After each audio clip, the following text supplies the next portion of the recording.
Time for a little bit of impact. I said it before and I'll say it again. I still hate. I hate that they have this show and then the next day the TNA Plus show. I just hate it. I know it's a stupid gripe. I know people are used to it. I know they don't have a problem with it. But for me personally, I can't stand it because there's no time to let any that's happened on the show really marinate. That's the thing that I've always hated about TNA when they do these Plus shows. You don't have more than a day to process it. That it's supposed to mean something, but it doesn't feel like anything because there's not enough time. I know it's not necessary. I know I shouldn't be getting upset about it, but this is my gripe. I live with it. You guys, you got no problem, but I want you to understand that it feels like it should be more than a day or two. It should be on a Sunday, not a Friday. That's just me. Let me give it to you like this. After what I just said, did I think the show was bad? No, as it was a pretty good show. Now, did I agree with everything on the show that's going to be leading to final resolution? No, not everything, no. But for the most part, it's pretty solid. A pretty solid card for a TNA Plus show. Not a pay-per-view, because you need a lot more than what they're giving here. But I'm going to say this now, it doesn't need to wait until the end of this review. If you look at the content that AEW's been giving and WWE's been giving, where AEW's been giving so many matches, and only this Dynamite did they give us at least a little bit more than what they normally do, and that's mainly due to World's End. And Winter's Coming. Well, basically Winter's Coming and then World's End. They're caring more about Winter's Coming than they are trying to make sure they build World's End properly. They only now gave us some somewhat okay content, where the rest of the content is still very confusing. They get WWE. And the only thing left they have is Saturday Night.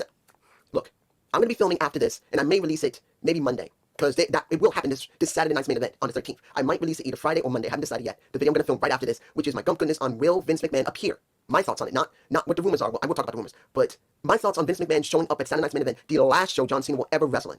Ever. Unless he's going to break his word and come back and do a one-off more. Like if the Saudi Prince gives him a good chunk of money like The Undertaker, he says, fuck it, why not? I'll do one more, and I'm going to get a big payday. He could. But if you look at WWE, what do they have left? Saturday night's main event. That's it. Other than, of course, Saturday, which is Deadline, but that's for NXT. That's the developmental. Not for the main roster. Main roster's done. They're finished. They filmed a couple of things, and we're probably just going to get some highlights of the entire year and anything that's happened. But essentially, the main roster's pretty much finished. They're just filming stuff for Christmas and New Year's. That's it. That's all we're going to probably get. I don't think we're going to get any more live events now. This show, the TNA, has been delivering more consistent content than just the same run-of-the-mill content that we've been getting from WWE. The same people doing the same things over again. Other than John Cena, other than him, we've had nothing new from WWE. It's just been consistently the same stuff. Even Jey Uso has legitimately become stagnant. And I've been one of the few people who believe Jey had worked hard to get where he was, and he did. But now he's stagnant. He's not really doing anything different. He's not. He's legitimately not pushing the envelope. And yes, he's gotten pissed and he's walked off because he lost to no, it wasn't Gunther. Who did he lose? LA Knight. I think he lost to LA Knight. Yeah. And now Gunther and LA Knight are going against each other. He gets pissed, walks off, and saying maybe it's better that the Roman takes that spot. When I've said for years, let him be the tribal chief. That's Jey. That's what he should have been. But now we see this. We see TNA with this show leading to Final Retribution, which is the last show period for the year. Pretty much. Other than they film whatever they're going to film. No more Impact Plus shows. No more TNA shows. TNA Plus shows. I keep getting Impact Plus TNA. I'm sorry. I'm slow. But you get my point. This is the last for anything substantial from TNA. And it wasn't bad. Let me give it to you like this. The matches we got 5 matches. I'm going to go for the matches and then we'll talk about the content. Briggs Jensen. I haven't seen him in so long I forgot that he was still on the roster. Now people said, oh, he was just taken off so they can do something with him. If that's true, why does he have a knee brace on? You want to answer that, guys? I said there was a reason he was gone. Either they released him, or, and I think maybe once I said it, but most of the time I thought he was released. I think I said maybe once. Maybe he got hurt. Only once, because I thought they just released him. We now see him here. Whether he was released and brought back, or in this situation, he has a knee brace, I believe, on his right knee. He was injured. No matter what you say, he wasn't taken out of the culling because he was just going to be left so they can build him up. No, it looks like he might have been injured, because he's wearing a knee brace when he never had one. So he went up against home. Let me give you like this. Do I like the hometown man? Yes, I do. Do I believe the gimmick is out of scene? No, I do not. But seeing that they're using the hometown man, who's popular in this situation, is a little dubious to me personally, because the thing, seeing Lexus King there as the one who screwed the hometown man, stole Brooks Jensen. I don't know why I said Josh Briggs. Maybe I'd like to see Josh Briggs on TNA more than Briggs Jensen. I think that's what I really would like to see. I think I would like to see him go to TNA than stay on NXT. I think that would be better. But seeing Briggs Jensen really didn't feel important. Not because I don't think he couldn't be important, but he hasn't been important. He's been off TV, whether he's been injured, which it looks like he was, because he has a knee brace, I believe, on his right knee, or they just had no part for him because they made it all about Tatum Paxley than him, because remember, if you remember, so long ago, he was taken out by the culling, removed because he didn't have the stump to do the job, and then maybe a month or two later, we get Tatum Paxley in the culling. They swapped her, and look what happened, people really do like Tatum. So he's been irrelevant until they did this bit. So he didn't feel important, even though Lexus King, who has been on TV, saved him. Moving on. Let me give you like this next match. I'm going to be honest here. I didn't understand it. I did. You get Danny Luna versus a Xia Brookside. Whoever wins goes up against Ling Yang Li. And if Xia won, she'll be going up against her Angel Warrior partner. But Danny Luna is the one who they've been building for a while. And we get this match where it wasn't bad. It's somewhat sloppy, but not bad. Not bad for me to one of them. I always thought Danny Luna is a much superior wrestler than Xia Brookside. Nothing against Xia Brookside. I like Xia. But I thought Danny was a more developed wrestler than she is. And even have more character than she does. But you just made her get her ass kicked by Indy Hartwell. Because, for some reason, Danny Luna, who knows this is her chance to go after Xia Brookside, decides to take out a chair and a chain, ready to hit somebody. Indy comes out, interferes, punches her in the face with the damn chain, and Xia Brookside wins. And now Xia versus Ling Yang Li, when I don't get it. You're going to say, it's perfect. You now have Indy going against Danny Luna. There's their feud. Here's the problem. It could have been done at Final Retribution. No, not Resolution. Sorry, Resolution. I get retribution resolution. Final resolution. Sorry. Guys, you could have done the same thing, but at final resolution. You could have let Zaya lose here. It wouldn't have hurt her. It wouldn't have hurt her to lose to Dani Luna. And you could have the same situation, and it actually would have meant something even more into their feud if you let her have this win and then go up against Ling Lee, who could have gone and had a hard match with Dani Luna, but literally, at the end, you could still do the same thing, and it would actually make their feud mean more. Because look what happened. Dani screwed over Indy. Indy was already pissed as it was. She doesn't interfere with the match between her and Zaya. Finally, at final resolution, they're having a match. The same thing plays out because Dani is Dani, but then Indy interferes. She screws her. Dani is outraged that she got screwed by Indy, and you could have made this much more important because now there was a loss, not just to get the opportunity at the title shot. It was the title shot. I don't get it. I don't get it. This did not need to happen. They could have done it in final resolution, not here. And it was a waste. And I'm not even against Zaya even having a shot at the title. No. Why here? Didn't need to happen. It's pissing me off. I'm sorry. It pisses me off. When you have booking that makes no sense. This made no sense whatsoever. Unless they're really going to do something special with Dani Luna next year, because they've already had her as a face. I do not see her switching back to face to become champion. Unless they do something where she's going to be substantial next year, maybe at Genesis, and it better be good because if it wasn't, this didn't make any sense whatsoever. They could have done this at the TNA Plus show. I'm sorry, moving on. Next match.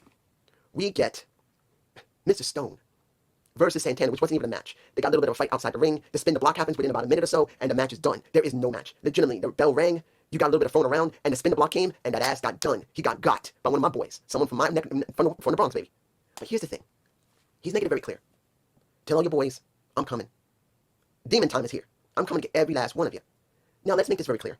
Do I believe this is a bad decision? Yes. I'm sorry. I don't agree with it. I don't agree.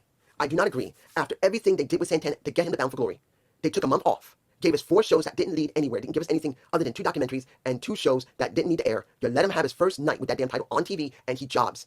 I do not agree with it. If this was more than 3 or 4 or 5 months after he lost his title, it would be all right, seeing that he got screwed multiple times, but it was the first time. And you do this.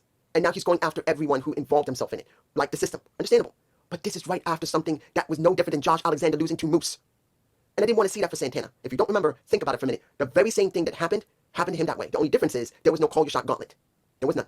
This was just the same thing without the gauntlet title being the main reason Moose got it. Is because, remember, Kaz pretty much, he got his shot. I'm sorry, it just sucks. I do not agree with it. The only difference was you didn't see Santana's daughter in the ring, along with his girlfriend or wife, freaked out because the dad got nailed and then lost the title just after. I'm angry. This is dumb. But I understand if it was 3, 4, 5 months ago, this would work fine. But it's barely a month later, and I don't agree. Moving on. Ali versus Trey Miguel. I'm going to tell you this. Seeing that the Rascals are having a feud with Order 4, it's a weak storyline. I'm being honest, it's a weak storyline. Yes, the Rascals show respect to the system, and now Order 4, after losing, are pissed, and they're taking it out on the Rascals. It's alright, but it's a bit weak. But was this match bad? Hell no, it was a really good match. I liked it very much. In the end, I didn't expect Ali to lose here. He didn't. The question is, what are we going to get at Final Resolution when it comes to 4-on-4? Final match. We get Team TNA versus Team NXT. We got Stacks, King, and both High Rise. I'm going to tell you this. I didn't know who was going to win. And to be honest, I don't know if it really mattered. Now, mind you, we are still in a collaboration between WWE, Silver Lake, and TNA, Anthem. Yeah, I'm calling both the companies out. Anthem and Silver Lake. They're the ones who own them, but they are generally able to run the way they want, unless the ones up here say, I want this. They don't care as long as this comes in. So at this time, the way the story's been going, because you haven't seen Deadline, that comes on Saturday, which I should be able to do my review of it, unless I'm not feeling well, which admittedly, I have gotten a little bit of a cold. I haven't shown full signs of it. I know I have one. I'll be watching it. But was this match going to mean anything in Deadline? No. Will this match define TNA going into Final Resolution into the next year dealing with WWE? I could say yes to a certain extent, but then it feels like a short-term gain here because it depends on what really TNA and WWE are going to really do in 2026. How far are they going to be willing to collab? Instead of leaving WWE here and TNA here, are they willing to bring them up a little bit more because of what's going on with AMC? And since we know that NXT won, which I don't know if that's going to really motivate anything going into next year or Deadline, let's talk about the beginning of the show. We got a bid pack of the very culprits of TNA starting over in 2024. Almost everybody there except for Trinity. And Jordan Grace, of course. We have everybody else generally. They open up the box, as you know, the chest, and we get the lights, we get the glamour, we get everything, and now AMC is the new home of TNA. And I'm not saying it's bad either. They now have a new home. They're not going to be on Destination America. They're not going to be on Anthem, unless there's still a deal that Anthem's still going to show them. It's AMC, which is a more substantial company, more substantial network than Anthem is. It is. No matter what you think, AMC is much more substantial. So it's great. So the question's going to be, what are we going to get? There's still a question, are they going to still do Explosion or any content on YouTube yet? We still don't know that yet. We don't know if they're going to do exclusive stuff only for AMC. They may do that. And if they do, what happens to their YouTube channel? That's going to be a question. Other than maybe the old content they can keep putting up from 2002 all the way in 2010 or 13, any new content is going to be the big question. It counts on the contract. Next, let me give you like this. The Treehouse. Did we see some crazy mess there? Yes, we did. We saw some crazy mess with all 4 culprits of Myron Reed. We see a little bit of Trey being feeling uncomfortable about Mr. Wesley, who's not Wesley, which is Desmond Xavier. And they're saying, Wentz is saying that you were Wes. Wes is you. And he said, I don't remember anything. Where did that come from? Corporate decision. And he said, oh, they addressed it. But then they do their, like that mess up and they're happy again. Fine. I'm not against the Rascals still doing the treehouse. It's just their stick. It just counts that they're going to still be funny. Now, what was funny was the penthouse segment of First Class. Let's make this very clear. That was good. I enjoyed it. Seeing AJ Francis being confronted by Leon Slater saying that your throat is giving off toxic waste that your ass can't cover. In other words, even your farts can't make your breath smell better. And pretty much everyone was, you see a little bit of Mr. Swanee putting up his glass like, shit, he went there? Yes, he did. And to AJ Francis, I'm bumping, and he took some gum from a little bit of Rich Swann. Did Leon talk well? Yes, he did. And I've said this myself. If you compare Devon Evans to Leon Slater, Devon Evans, he was around people that were a lot more better than himself. And I never took anything away from him as a high-flying wrestler. He's actually improved as a high-flying wrestler because he's gone up against a lot of people. When it comes to character and the way to talk, he had no charisma. He just didn't. He can talk well, but there was nothing behind it. Then you look at Leon Slater. If you look at Leon compared to Devon, where Leon was here as a high-flying wrestler, but yet not gone up against really high-caliber wrestlers, Devon was here because he went up against more caliber wrestlers than were on TNA. But as a talker, with charisma, the boy had it. He has more charisma than Devon Evans at the time when he came in 2 years ago. Now Devon has charisma now. Is it great charisma? Is it better than Leon? No, actually it's almost on par with Leon's. But Leon Slater is a very charismatic guy. Now, seeing that Rich Swann did not want to nail him with the title because Mr. Francis wanted to lay his ass out, but it did not happen. That's going to be the question, what's going to happen in Final Resolution. Will we see the resolution of Rich Swann leaving First Class and either working with Leon Slater for a little while, or a returning Casey Navarro? Because we don't know when he's fully recovered. It's been many, many months since he's been gone. So we do not know when he'll come back. Probably next year he will come back. And that is when we'll see him maybe work with, maybe either, do I believe he's going to be working with Slater or Rich Swann? I think he'll probably work with Rich Swann to deal with AJ Francis, how badly he treated him. So I do believe that's going to be, if it's not here, where Devon Evans convinced Rich Swann to turn away from the dark side. But it's still a big question. I don't know yet. Okay, let's put this in perspective. The last two things I'm going to talk about. Let me give you like this. Knowing that the system is looking for someone new, not a problem. I'm actually happy to see they're going to put someone into place for JDC. There's nothing wrong with it. The question is who? Will it be a former NXT star? Will it be a former AEW star? Will it be someone we've never seen before? Don't know. But it will be someone hopefully that can give the team something extra, and hopefully they can get over as well. But the thing that I like the most out of the entire show is Johnny Curtis's video. Now, I don't know if anybody else is going to agree with me, but for me personally, when you see Johnny Curtis, this wasn't a Fandango or Breezango when he was with Tyler Breeze. And this is not even Dirty Dango or just Dango. This was Johnny Curtis. The actual guy is the actual wrestler who's about to retire. And he made it very clear. Look, I worked 27 years in this business, and I have lived my life, and I'm happy. I'm retiring. I still feel apprehensive, but I'm cool. When it comes to what you just did, he even said, you cut a promo on me, talking the way you were about the glamour and the glam and my star power. Have you gone to WrestleMania, guys? And he made it clear, this is not about me doing WrestleMania, which he did. He managed to beat Chris Jericho in his WrestleMania. I'm not saying that's right or not. That's what he said. I'm not saying I want to go there, which I don't. I'm saying it with Chris Jericho. He didn't say it. But the point is, this is not about that. I respected you. You started, and he went to Killer Kowalski. That's what Dango did. He went and Killer Kowalski, just like Kaz did, just like Eddie Edwards did. They went through Killer Kowalski. They went through his school before he passed away. And the key here to him was, look, you started before me. I respect you. I looked up to you. And you used my wife, calling her my handler. The reason I'm not wrestling anymore because my handler, my wife. Dude, that's it. I'm done. I never went there with Junior wife. Why are you going there with my wife? Right now, when Final Resolution happens, you're not going to see, in my perspective, we're not going to see Fandango in the early 2000s. We're not going to see Breezango with Tyler Breeze in 2016. We're not going to see Dirty Dango with Kozlov and Alpha Bravo or the JDC of the system. I think this will be the first time we're going to see Johnny Curtis. And hopefully we do. I want to see him as the original wrestler that went to Killer Kowalski, who had, not that he didn't have a character, but just a guy. Because this is the last real match he's going to be doing next year, what he's going to do until Genesis. I want to see him. I want to see the man, Johnny Curtis, give raw emotion. 27 years in the business, you usually exaggerate your emotions or show some other type of character. That's not you. I want to see a guy who wrestled 27 years in the business, hear his wife being insulted, and it's a guy he's known for years that he respected, that he liked, and insulted his wife, and now he want to kick that ass. That's what I want to see. So, this was the best segment for me personally. Okay, show. But I still don't like it as 1 day 2 Final Resolution, but I will give it what it is. And I hope you enjoy this TNA Impact. Give me a comment below. I got a video to do. I got at least one video to do for Gum Goodness. You should see it either tomorrow or Monday. Peace.